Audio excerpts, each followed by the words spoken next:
So this is something that we've been a little bit more worried about, specifically the non-tariff trade tools that China could be using.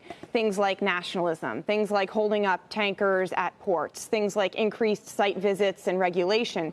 Those are really hard to quantify. So when we look at economist estimates of what could be the slowing effect of tariffs, those other things are really difficult to put a number on. And as you look at a U.S. economy that slows maybe toward 1.5% or 1.75% GDP growth into 2020, you're looking at that margin of error getting closer to the recession. That's the risk there. What is going to happen next week at Jackson Hole? Now, the pressure on the Fed, and I'm not just talking about from the White House, but this market is putting its own pressure on the Fed.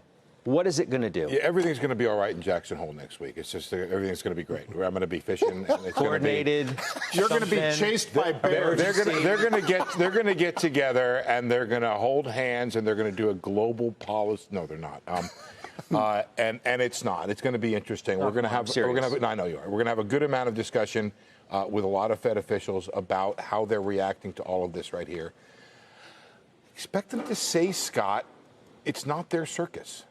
I think that they can react to what's going on, but I don't think they lead what's going on. I don't think they create the preconditions. In other words, can I just show this chart that I brought along, Scott, which I think is interesting? I was trying to figure out, is the president right? Is the Fed to blame? So I went back and looked at S&P stock movements. People forget, the day after Powell said mid-cycle adjustment, the market came back. In the hour before the president tweeted out new tariffs, the S&P was down exactly 6 points. That's the -6. In the 24 hours after the president tweeted out about tariffs, down 86 points. When the yuan was allowed to fall below 7, that was worth another -60 on the S&P. And then we had the tariffs ease. That was worth +60. The idea that there's anything to do with Fed policy other than the fact that the Fed is behind the curve of the curveballs that the president is throwing them on tariffs, that's maybe where the Fed was wrong. If you're Powell, you could say, I'm cutting 50 because I'm afraid tomorrow Trump might raise tariffs on China. Maybe you should have done that, but that would have been, another editorial in the Wall Street Journal. Words, well, it's not, they don't feel like it's their circus. I mean, at this point, who cares what's created the situation we're in? The Fed has a responsibility, if you want to use that word, to try and help us get out of it. They do. Okay?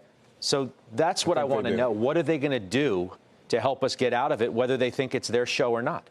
I think what they're going to do at this point is follow the market. And the market is priced for another rate cut in September. And it's toying with the pricing in of a 50 basis point rate cut. At this point, I think it's a 50-50 chance, in my own opinion, that they do something to get ahead of what's out there and address the global weakness. What are the chances of an emergency cut? I don't think any. I don't think they feel that. What about a twist or QE back instead of a rate cut? This will be a big part of my question, but I have asked this before, and I've seen very little support among Fed members of actually addressing the shape of the yield curve.